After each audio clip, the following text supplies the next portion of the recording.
Byron. Hi. Gonna sit up straight. There you go. Excellent. Awesome. Thank you. Thank you. Thanks for joining us for the first episode of our Tamale podcast. It's a pleasure to have you. How are you doing today? I'm doing very well, thank you.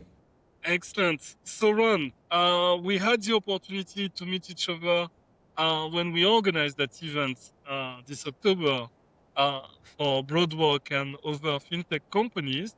And since then, it seems that you guys have made a ton of progress. So, wanted to take the opportunity to talk more about you, talk more about the company, the environment, I guess the market with all the moves and understand better where you guys are going, what you guys are building, and talk about, like we said, disruption.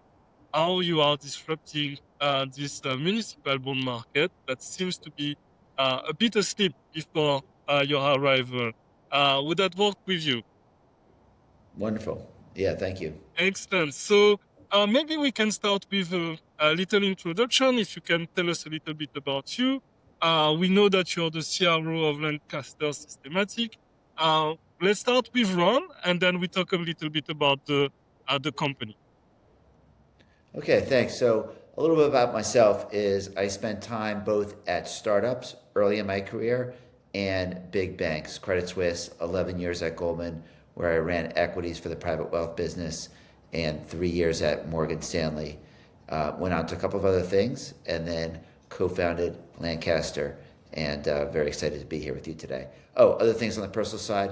I live in New York City. I have two teenagers at home, and I can only stay there for a little while because one's off to college in the fall, Uh, and live with my wife in New York. Excellent. Thank you. Thanks for that. So maybe, and it's actually a great segue. So now that you're probably going to be an empty nester with less people at work and at home, uh, how is it to go through the corporate world to the startup world? Are you working from home? Do you have an office? Do you work from 8 to midnight? Is and the weekends? I know that Goldman has this crazy, I will say, work ethic that you certainly brought from one place to another. Can you talk to us a little bit of this move from corporate uh, to startup? I say first on the corporate is I love the intensity of being in a corporate environment with colleagues that are A players, and I fed off of that at Goldman. It happens that my co-founder and I are both Goldman. Some of our advisors and people we work closely are also Goldman alumni, so I feel like I haven't left the Goldman ecosystem from that perspective. You have not. In terms of being a co-founder of a startup, I feel like I'm working all the time, and I feel like I'm also have complete flexibility. So it's when my kids come home from school, I'm often around. I could say hello, spend some time because I am at home often. I have a couple of friends whose offices I'm welcome to use, and so I can use office space, phone booths, common areas, free coffee at some midtown locations. So I benefit from that. My co-founder Jim has an office in New Jersey, so he goes to an office every day, which is quite inexpensive, which is nice. And but I also work in the evenings quite a bit. Like I said, I have flexibility, but at the same time, oftentimes as things wind up at home and kids are doing homework, and my wife is also often she has her own business. She may also be working in the evening, and I'm logged in and writing emails that maybe they'll go out in the morning, but I'm writing them in the evenings. So I've got that flexibility, which I enjoy. This is actually really cool. So you spent over a decade at Goldman and over large banks. What did you see from inside those wirehouses that convinced you that fixed income needed a systematic approach that was different, that was this time AI native, that needed a bit of rebuild rather than another incremental product? So what basically was the impetus for Lancaster. So, a little bit more about my background is at a startup, I saw the birth of managed systematic equity option strategies. So I was part of Valeris Advisors, The partners who founded Valera sold the business to Credit Suisse. I stayed on at Credit Suisse, went on to Goldman to do systematic options strategies, and then other things. I also went on to Morgan Stanley, where I built an internal equity direct indexing platform, systematic equity investing. So most of my career, big part of my career was in wealth and asset management.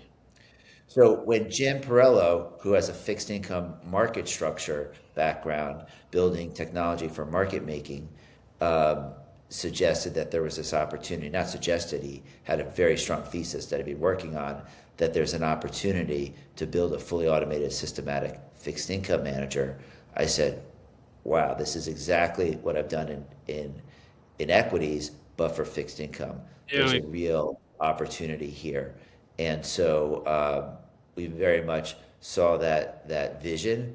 And on the theme of disruption, we saw that we can disrupt a huge market, which is the retail SMA, separately managed account business in fixed income, specifically focused on municipal bonds. And so that became readily apparent.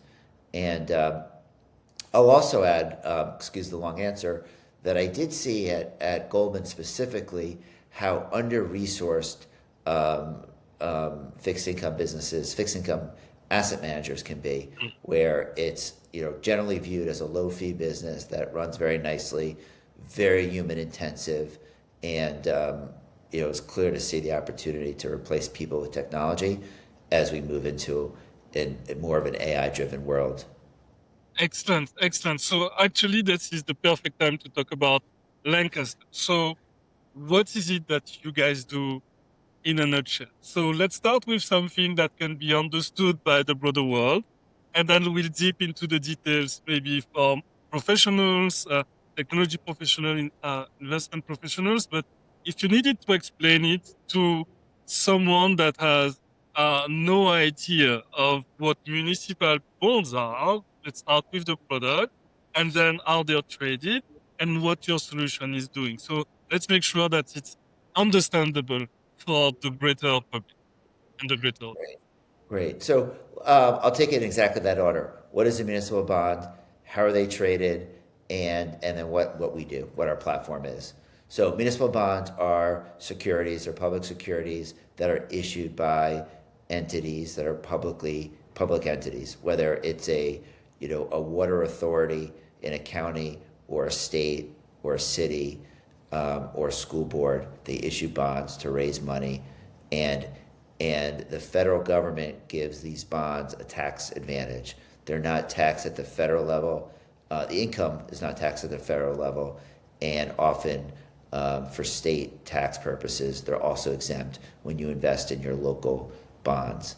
As a New York City taxpayer, if I buy a New York City bond, I'm exempt from paying income tax on the income I receive in both city, state, and also federal, all three. All right. So that's a municipal bond. They're traded on what are called these alternative trading venues, ATSs. So they're basically, they act as exchanges. They're broker dealers. A small percentage, less than 30% of municipal bonds are traded on these exchanges. Much is done over voice and phone and broker deals. So not as lot is traded electronically as compared to corporate bonds or even more so equities. So that's how they're traded. They're invested, often they're held in separate accounts by individual investors. They're also held in mutual funds or held in ETFs. But what we're focused on is individual investors who hold the accounts in custody in their name, at whether it's at a wirehouse or a private bank, or at a place like where we currently custody Charles Schwab, or Fidelity or Pershing or other places. So maybe you can tell us what's a separate account? What's a separate managed account? Those famous. A separately managed account is an account that's held at custodians for safekeeping. And when we say separately managed, it means it's in the client's name, but managed by a third party manager. Yeah. So managed by, it may be Goldman Sachs Asset Management, it may be BlackRock, it could be PIMCO. There's many managers, some big, some small. I mentioned some larger ones that will manage those accounts. Typically, the minimum account size is $250,000, so the clients can get diversification.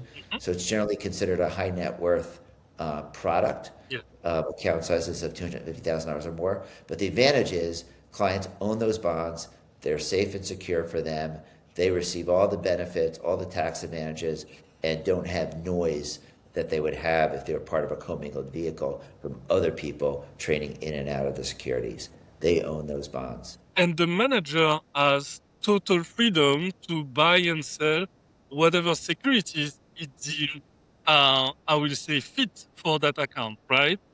Correct, correct. And this gets into the illiquidity, meaning bonds are difficult or expensive to buy and sell. There's well over 1 million different municipal bond securities out there. They're difficult to price, they're difficult to get information on, and there's not a lot of people creating markets. You know, if you think about it from a market's perspective, right? There's certain things that you can easily buy and sell, and you know, there's no what we would call slippage. There's no expense. Used cars is a good example of where it's expensive to buy and sell. You go to take your car to the car dealer and you sell it, it immediately you're getting, you know, thousands of dollars less than what it's actually worth. And then the dealer takes it and they turn it around and the next guy comes in and buys that car. The buyer's paying significantly more than what it's worth.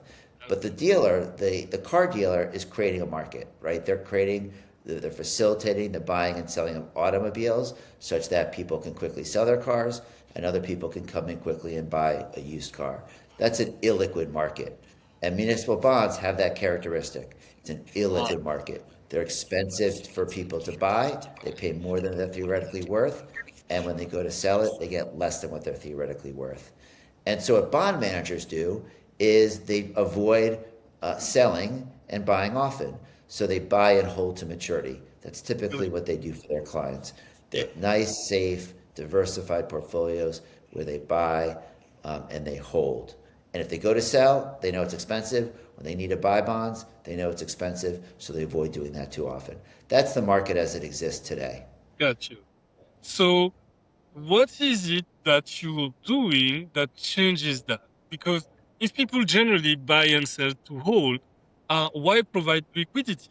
Where does that need come from? Where are you guys coming in to shake things up? Right.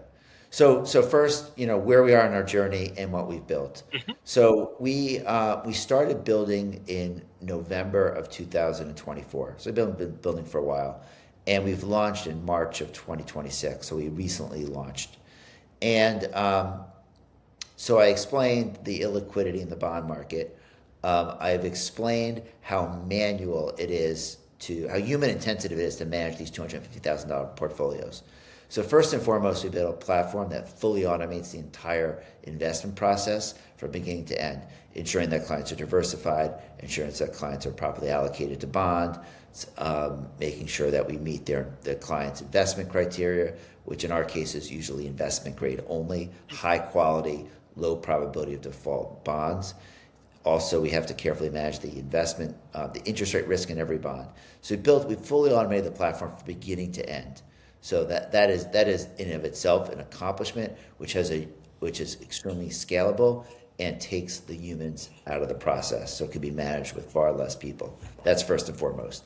The other thing that you're alluding to is that we now provide liquidity to the market. So in our investment process that is totally automated, we've unlocked something very special. We can use the assets held by clients to be the car dealer, to take those bonds and earn liquidity from earn income due to the illiquidity in the bond market. So how do we do that? We take all the bonds that we own, we offer them up for sale at a price above today's price, waiting to sell some of those bonds every day. And at the same time, we participate in auctions, buying from people that need to sell below market. So all day long, what we're looking to do is buy bonds below today's market price and sell bonds above today's market price. And we're providing a service because there's people that need to buy, and we know they need to buy. They know they're willing to spend a little bit extra to buy quickly, and there's people that need to sell, and they're willing to take a little bit less than the bonds are worth to sell. And we do that over and over again, earning unheard of excess returns for our clients. And so we're targeting over 6% on top of what clients would normally get. So in municipal bonds, typically today for what we'd say intermediate term investment grade bonds, they're earning a little over 3% in tax exempt income. On top of that, Yeah. we're targeting over 6% of incremental returns, which is taxable at capital gains rates. So that 6% is taxable, but that's extra added benefit that clients of municipal bond strategies would normally not have. So we still have a pool for clients. We still have an account that is their sleep well money. It's diversified municipal bond exposure, high quality, low credit risk, earning a little over 3% in tax exempt interest.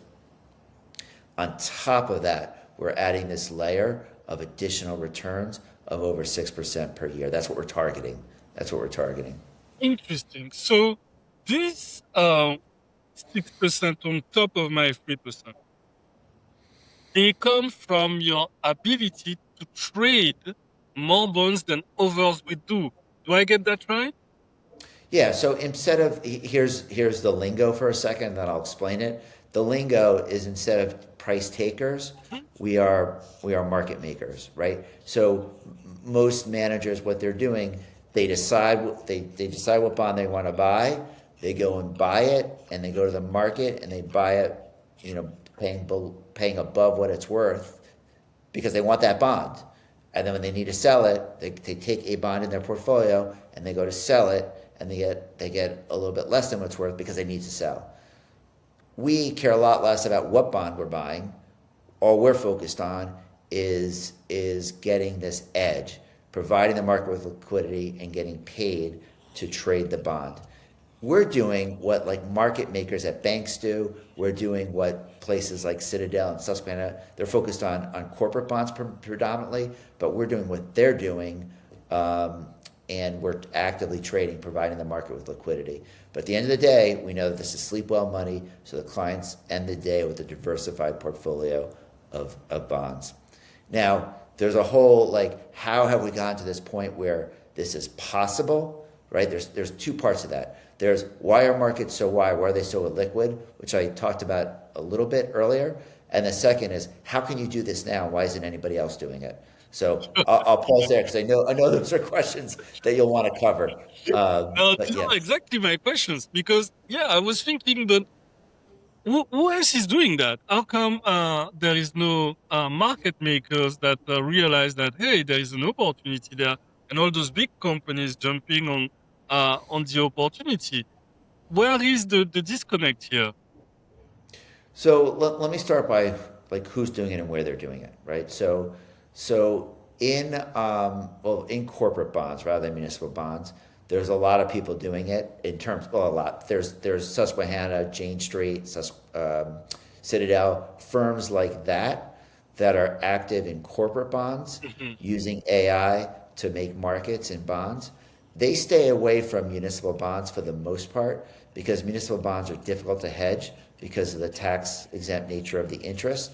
They're difficult to hedge and they also invite regulatory scrutiny. So they generally stay away from municipal bonds. Bank market makers, uh, many of them are still quite, old school where they're trading big blocks over voice. They're now focused on what we would call the odd lot or the smaller part of the market, doing small trades electronically, but some are. And so we're side by side with bank market makers. The largest one is in this space is TD Bank. Yeah. They bought a firm called Headlands, and so they're quite active. And so we're not the only ones providing liquidity in the market, and we don't need to be the only ones because there's so much opportunity. And I'll also say there's some hedge funds that do what we do. There's a few, not many, but there's a few. So talk to us a little bit about uh, the product and the data. Is there around municipal bond market data, they get rated. So you have to deal with, I guess, the ratings and the rating agencies. Do you need for the trading purposes to have access to municipal bond market data? Who provide it? Do you become a provider of that data to others? Maybe you can give us a little color around the market data for municipal bonds. Gotcha, gotcha. So I'm going to answer that question, but I also want to first be clear about who we are in Yes. terms of like what are we doing, right? So we built a technology platform. Right now, we are implementing that by managing assets, right? We get paid a fee to manage assets. We started on March 6th, but we see ourselves as a technology firm, right? So we built this technology that is doing something very special that eventually we can license and sell, and we can at some point sell the entire company. But to prove out what we're doing and to get started, we're managing assets ourselves. And hopefully I'll have an opportunity to talk a little bit about that as well. Now, on your data question, right? The data itself is not our, our what you call it, our proprietary piece. We tap into vendors that are also new. So the being able to determine what a municipal bond is worth at any moment in time, that is new. That's AI. That's machine learning and AI/AI. So we use vendors so that at any point in time we know what a bond is worth and we know where it should trade. We've built proprietary algorithms on top of that data, and we connect directly to exchanges to trade, and we manage those algorithms all day long, and that's a big part of what we built. You asked about credit rating or credit quality, et cetera. We use credit rating agencies for that, like as do our vendors. We're not doing independent credit analysis. And a key thing is municipal bonds specifically have a very low default rate, and we're only investing in investment grade, high quality bonds with very low default rates. This is really interesting, and actually, it's a great segue to my question around technology. And we will get back to the accounts and the fact that you are actually an asset manager. But I wanted to touch a little bit about the AI part. So, uh, how how is it that you benefit from being an AI native company? We have big players, and like you said, you have so the data. If I feed the right way, the data comes in from some of your providers. They themselves use AI to give you the right data. You've built algorithms that is going to treat all that and then come up with strategy of buying and selling. Maybe you can give us a little view without exposing the secret sauce, obviously, of how is your AI and your algorithmic capabilities playing a role in what is Lancaster doing? Yeah. So there's a few aspects, and I think I'll build to it step by step. One is already mentioned that our vendors are using AI, so we're using new vendors that are now available using AI. Secondly, we're able to build and develop. We have a development team of 6 people, but they're like supercharged, right? They're using AI agents to build and to evolve. The third thing is we're native AI, soup to nuts, this platform, right? We do everything. We're not using vendors. So if I was at a traditional asset manager, I would have a cobbled together group of vendors doing different things, which slows down the ability to innovate, right? We built everything integrated, everything ourselves. We're not relying on vendors so that we can quickly adapt and innovate. And that goes to our algorithms and the improvement of our algorithms using AI to learn and improve and stay ahead of the rest of the pack. And also the last part of AI is, right now we have a small number of accounts, but we're able to scale tremendously, thousands of accounts, and that is all through the power of AI as well. So this is really interesting. So you're now going those strategies, and maybe we can uh, go back to what is the firm offering to the market and how is the firm structured. You can probably talk to us a little bit about how can client access your strategy? how do you distribute your products? Who do you sell to? Or do people come and say, hey, I want to open an account with Lancaster and have you trade for me on municipal bond? Can you Great. walk us a little bit around this? Yeah. So let me start with long term and where we are now, right? Long term is, and we're actually where we are now is also a little bit of this. We want to be the sub advisor to wealth managers. Wealth managers hire us to manage bond portfolios of clients. Uh, Actually, let me call that medium term. Medium term, wealth managers hire us to sub advise the clients. Because longer term, much longer term, we're also licensing the technology to asset managers yeah. to distribute, right? So medium term is wealth managers hiring us to manage assets. And the short term is we're starting directly with individual clients. So we have clients starting at $250,000 who've opened up accounts with us at Charles Schwab. And so the assets are safely kept at Charles Schwab. The objective is to generate municipal bond returns of over 3%, intermediate term, which is the middle of the road interest rate risk, investment grade only, and then targeting the 6% of outperformance. So the total return of being 9%, which again is unheard of when it comes to municipal bonds. So that's where we're starting directly with clients. So anyone on this podcast is welcome to reach out to me directly, and we can get you set up in a day with assets at Charles Schwab. So that's the very short term. Again, the medium term is being a sub-advisor to wealth managers, and we're starting to see that happening now. And the more data we have, and when I say data, the more concrete results we have of, we started in March, so we only have a little bit of March, we've got April, and we're going to have a great May. May is going to be phenomenal. So in terms of returns to show these wealth managers so that they're comfortable as a fiduciary to their clients allocating to us. And that's where we are in that we'll call that the medium term.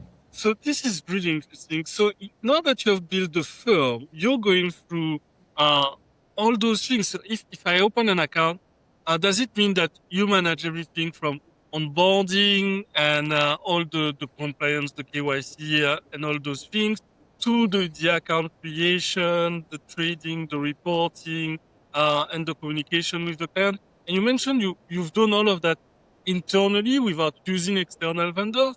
Did you build, so you're an asset manager now, so you build a full asset management soup to nuts workflow and process system? Yeah. So the short answer is yes, we do it all and we do it easily. Yeah. Schwab does a lot, right? So Schwab is the account holder. They're the legal books and records. They do a lot, right? So by design, right? So we are an investment advisor on the Schwab platform. Getting approved to be an investment manager on the Schwab platform is no small feat. So we're approved there, not just for direct client relationships, but any RIA that uses, any wealth manager, independent wealth manager that uses Charles Schwab for their clients can pick us up off of a marketplace and allocate to us. We've also now been approved at Fidelity and Pershing. So we're going, which are the next in order. Schwab's the biggest, Fidelity's next, Pershing is third. We're going through the onboarding processes at those three firms. So it very soon will be available at the three biggest custodians where independent wealth managers hold assets. But back to your question about, are you doing it all? We are doing it all, and we're doing it using technology and with a relatively small team. So this is excellent. So that drives me a bit toward those question about you and your role in the firm as a CRO. So there is this founder, you're also CRO, you're the voice of the company, you're the one driving revenue. Maybe we can start a little bit with how you and Jim are separating roles and what each of you is doing, and maybe now give give us a little bit of what it is to be the CRO of a startup on Wall Street, signing those distribution partnerships, looking for clients, growing revenue, and I will say, what did you transfer from your previous roles to this role, of course, in terms of network and the people you know, but also in terms of the skills and competencies that are used in developing this new venture. So, so let me start with, yeah. So part of your question is the division of responsibilities between Jim and I. So let me start there. Back to our backgrounds, Yeah. right? So Jim is a technology builder and a business person, right? He's built and sold multiple technology companies, and he's like product guy extraordinaire, right? So he's the product guy driving the development, and I'm outward facing, right? So clients, capital raising, and picking up on a lot of the things where I can, to give Jim space to focus on the product. We are both the co-portfolio managers. I specifically, am also the chief compliance officer and also oversee all of our trading and allocations, etc. So we're both involved at the same time in the day-to-day management of the accounts that we have. So there's and just like personality wise and skill set wise, we complement each other extremely well. So it's a great partnership from that perspective. We do have someone coming in as an account manager, operations and account management coming in this summer. So that'll be great as we're ramping up on clients, because you asked about reporting and client communication and all of that. So we have someone who's quite experienced who's going to focus on a lot of that. Did that answer? Were there other parts of your questions I missed, or did that? The Yeah. second part was the background and the skills that you brought into this role and what it is to be a CRO in a startup. Right. So it's interesting because part of is right now is the development of relationships. We want to have these wealth managers ready to go at the appropriate time. Right. The appropriate time for them is when we've had a few months of trading. The appropriate time from us is when we've also had a few months of trading, so that we could with a smaller amount of clients, including hopefully people listening to this podcast, that we could continue to refine and get ready and continue to build, so that we can handle the thousands of clients that are going to get allocated by some wealth managers. And specifically, I'm very proud of there's two large wealth managers that we're expecting to allocate towards the end of this summer, and we want to be ready for that. In terms of other aspects, we're funded through both angel investors and some venture funding as well. So that's another piece of my role and my focus area. And I'm fortunate that I've had enough time in the industry that I have a lot of relationships, and I've made a lot of new relationships through this venture as well, which is quite exciting. Excellent. No, thank you. Thanks for that. And I wanted to, it's a great way to talk about this, the, the company, I will say, process. Now you're out in the market, you raised, you're probably, if you want to talk to us about it, are going through a second round at some point. And that's also another adventure uh, to go through. And in these conversations with those institutional investors, wealth managers, um, you used to be the big guy coming from Goldman. That's a way to sell in itself. Now you are a six-person company with a few months of trading, trying to get into those big managers, those big accounts. Can you give us a little feel about what it is to sell from that point of view, from being a smaller company and dealing with all those procurement questions and with those big institutionals, and having those building those relationships, and maybe a little bit also for the people looking at the podcast, that the objections and the challenges that you're facing, if you want to share that with our. So absolutely, and the question has me thinking about like kind of the whole journey, right? So it started out before I joined, I was an advisor, uh, and then I joined full time. But when I was an advisor, it was really one guy in a deck and some advisors, right? And then it became two guys in a deck. And the first thing we had to do was raise capital to then hire a development team and build. And I'm very proud of. Well, I'm proud of two things. I'm proud of that in with Jim and I, we have some friends and family that invested. Some of whom I joke with, they don't understand what we do, so maybe they'll listen to this podcast and understand. Here we go. But that was just faith. But that was a small part of the funding we got, right? It wasn't friends and family. It was people that we didn't know who are in the industry that got it. They see the problem, they understand the problem, they look at our backgrounds, and I have to say Jim's background more than mine because he's built companies before successfully, Yeah. and they got it. They're like, this needs to happen. Now's the time, and these are the guys to do it. And so I'm proud of that. That many of the people that were early investors in the company, and also early clients, when it went from two guys to a deck, two guys and zero assets, an unproven technology. I guess we went from two guys on a deck to two guys and unproven technology. And now we're getting to the part in the journey where we have proven technology, right? So now we're at the point where it's scary because we've got to prove it now, right? It's not a dream or it's a vision. It's something that's like happening, right? It's happening now. And so the objections, I think, when we talk about capital providers, right, people are going to provide equity in our business to help us grow Mhm. versus clients, those two different kinds of institutions, right? Here we go. Yeah. So on the capital providers, I think the thing is that traditional VCs don't understand the asset management part, or they're not interested in the asset management part of their business. They're interested in us as a technology platform, right? So that's a different kind of message. Is this is a technology business that is going to be monetized eventually as a technology business. We're not doing this to be, long-term asset gatherers, Yeah. but in the short term, that's how we're making money. Yeah. So there's that part of it. So I think on the part of like the objections we get, it's getting beyond the we don't invest in asset managers discussion.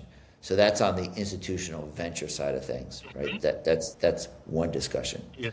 On the people that are going to allocate to our strategy, um, the challenge is what we do is so execution based, right? It's and so you can't do what's typically done as a back test or paper trading. Like sometimes people expect, oh, maybe you ran this with your own money for years, before you went out to the marketplace and looked to get allocations. We couldn't do that. We needed to be all at once. We need to be SEC registered to be a big boy on these ATSs. So we need, and you can't backtest, you can't paper trade real like alpha creation using transactions, real market making. The only way to do it is to do it. So I think it was hard for you to understand that this is not something that we can have a small account to get going, or a seed account or a paper trade. We had to be quickly because the exchanges, these ATSs, they're treating us like a big boy. Partly because two of the ones we work with, Jim has already sold businesses to. So we have this good fortune of a great relationship with these firms, and even though we're small and new. So anyway, so now we're in this world of we've got, like I said, we just have a little bit of March. We have a great April. We have a great May that we're in the middle of, and that's going to be the data to prove to people that it's working, and it is working. Excellent. Excellent. No, thank you. Thanks for that. And maybe it's the way to look at this thing. It's like you get those institutional investors, and you've seen the market evolve. How do you how do you think about the use of social media and direct marketing currently and in the future? Like, where does that sit for an asset manager in, I would say, in this new world? So I guess there's two parts of the question, and I'll answer it both my company and then a general, what I think of the future, right? So for my company, we've been very quiet, like, and we haven't done anything. We just have a website within the last couple of weeks, and it's time. Like it's time, and I'm glad we're doing this podcast because it's going to be probably one of my first social media LinkedIn posts in a long time. Like it's time for us to start to get the word out there. So, and being active on, particularly on LinkedIn, where a lot of the people we're trying to reach, the chief investment officers of wealth managers, are active on LinkedIn. So for us as a company, it's time to get going, and there's a lot of opportunities for direct email of wealth management firms. There's vendors we can work with. Of course, you didn't ask about conferences, but conferences is a big area for us as well, which can be quite expensive as for us to reach our target audience through conferences, participation, and sponsorship. I've been doing some, we'll call it guerrilla warfare as it relates to conferences, where I get an invite to a conference where I'm not really supposed to be there, but I'm there because people don't understand who we are because we've been quiet. so I can go there even though normally an asset manager would have to pay to be there. So anyway, that's that. But you also asked about the future. It's really, as it's getting easier, right? Like, and everybody is doing it, and there's AI to help people. It's really hard to cut through the noise, right? And I think the noise is so noise, right? So then we go back to personal relationships, right? Then we go back to, well, if the noise is hard to break through, then we have to go back to personal relationships and working with both my own personal relationships, but also we have some wonderful advisors and investors who have great personal relationships also. So that's like an avenue for us to sell and market. So it's interesting you asked about social media, and then I went all the way through, and then we got back to what's so important in this industry, in the asset management industry, is personal relationships. It's true, and that's very interesting, and that drives me to so I wanted to close the podcast and the interview, talking a little bit about the market. Uh, why municipal bonds now, which seems to be a very risk-adverse product, where we live in times where people are running after the Nvidias, and we saw Right. the big success of Cerebras. Of course, some profit taking today. There is this view of this ever evolving technology that is going to bring big returns, and and you guys want to invest in municipality. Uh, Right. maybe drive us So, a little bit through your view yeah, of the market, where your product sits, and why do you believe in this product? But how do you see this market grow? And give us a bit of insights about uh, your market. yeah. So there's a couple of things, right? As a first principle, generally speaking, I'm not convincing people. I'm not in the business of telling people how to allocate their money. So now what I observe is, is that for many people, having a layer of sleep well money is very important, and and also having risk assets.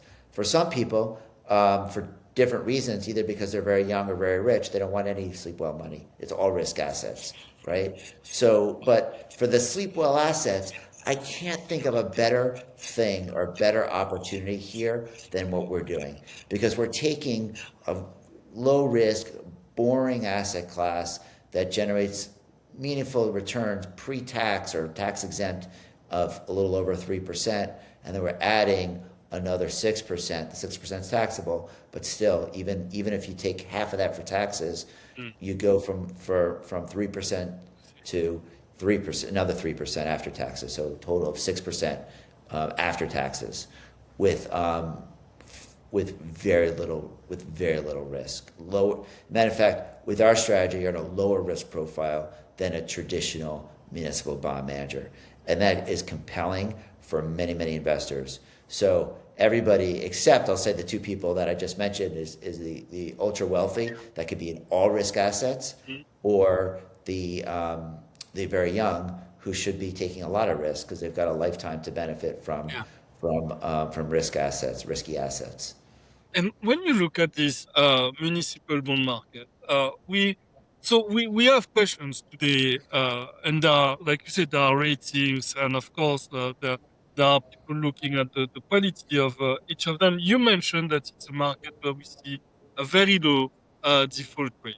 Uh, when you bet on that market, are you betting on American dynamism? Are you betting on more infrastructure? Obviously, cities are not going anywhere, so they need to grow. The demographic Yeah. growing, more services. Uh, do you see this market growing as a whole, becoming larger? I will say product and institutional base. And do you see more players coming in? And does that represent a threat to what you do, or do you believe that becoming an attractive market and having more players is actually something that will be a tailwind for Lancaster? Right. So, gosh, a few parts to that question. One is the municipal market has been growing, and within that, the separate account market has been growing tremendously. So the market for holding bonds in separate accounts away from mutual funds has been growing significantly, but also the issuance of municipal bonds have been growing.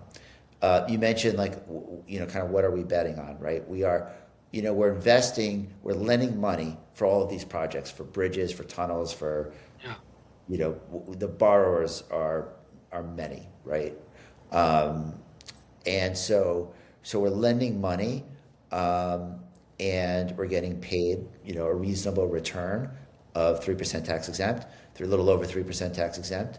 And yeah, default rates are very limited. It's a very slow. Sometimes a company, a corporate entity, famously Enron goes from, a wonderfully well-regarded company to zero quickly. It doesn't happen in municipalities. It's like because of the flow of information, it's a very slow-moving process. And when a municipality goes from investment grade to below investment grade, we get out of it. We're not holding it beyond, if it's a credit-worthy entity.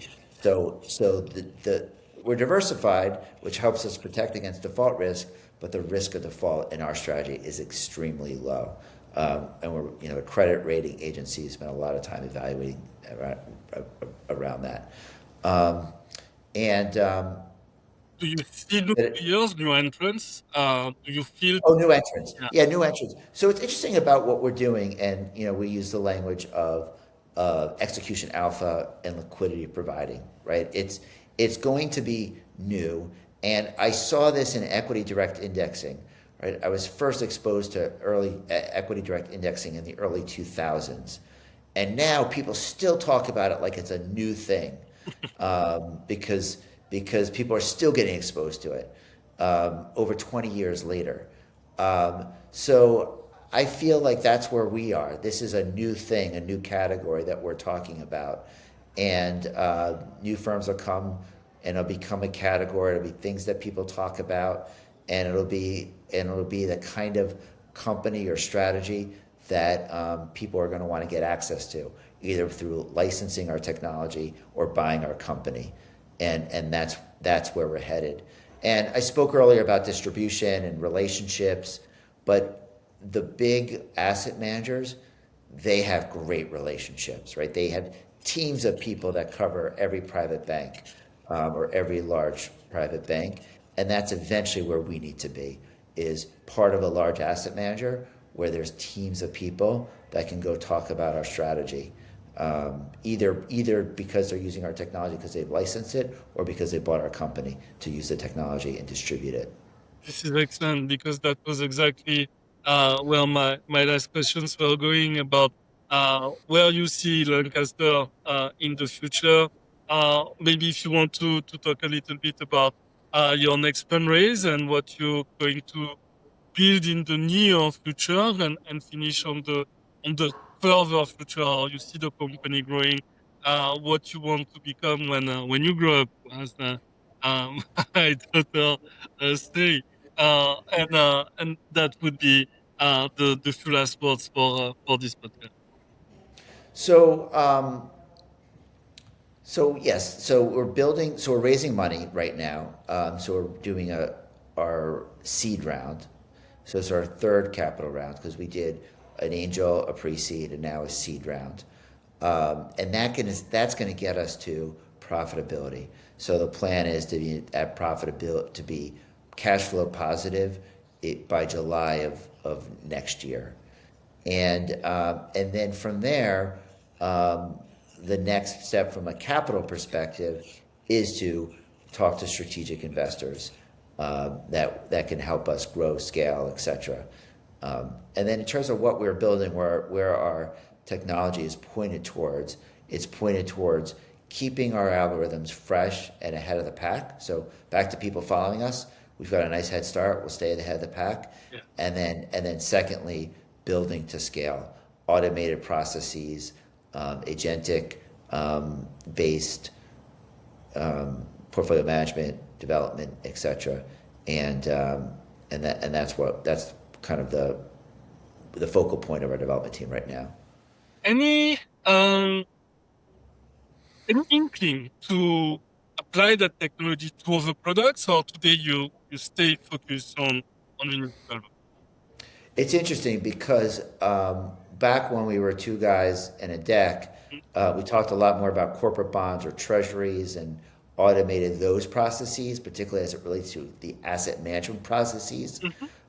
There's alpha there too, but it wouldn't be as much about the excess returns as much about the scale that we can do.